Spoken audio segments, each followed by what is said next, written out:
L'éducation publique, la grande lacune du système brésilien. Un homme essaie de dribbler tous les obstacles qui freinent la scolarisation. Hey Rai, hey mec, je te kiffe. Il veut marquer des buts ailleurs que sur un terrain de foot. Il s'appelle Rai, immense joueur de foot, ex-star du PSG. Il met sa notoriété à profit pour lutter contre l'analphabétisme et la médiocrité de l'enseignement public.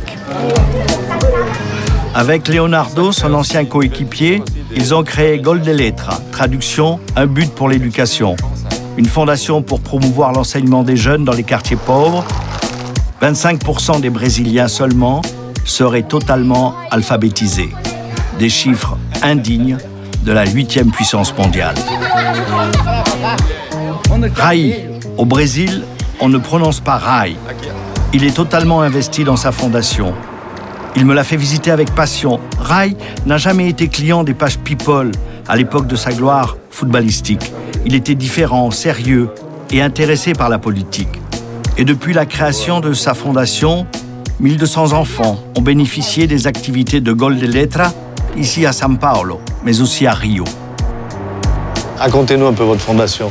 Ici, c'est un grand centre culturel, sportif, éducatif. Il y a théâtre, musique, danse, art plastique et activités liées à la bibliothèque, lecture, écriture, dont l'informatique aussi. Donc ils ont au Brésil, l'école c'est demi-journée. Ils ont 4h30 en plus. C'est en plus de l'école? En plus de l'école. En ce moment, il y a peu de gens parce qu'on est en vacances. On a une grande vacances. Et là, c'est des jeunes, c'est des jeunes qui ont passé, la plupart sont passés pour les stages plus petits, et après ils deviennent des moniteurs. C'est bien, donc vous êtes déjà dans cette génération où les plus jeunes, ceux qui ont commencé les premiers, peuvent déjà apprendre à ceux qui viennent maintenant. Exactement. Pour Rai, il s'agit bien plus que d'apprendre à lire ou à écrire. Il veut que la fondation change le destin des enfants comme le football a changé le sien.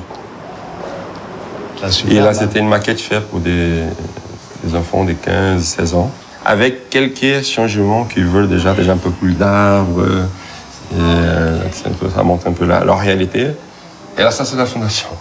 D'accord. Cette phrase aussi, c'est très symbolique. C'est « A gente não quer só comida, a gente quer comida, diversão e arte ». Ça veut dire on ne veut pas seulement à manger. On veut à manger, diversion et art. Et de l'art.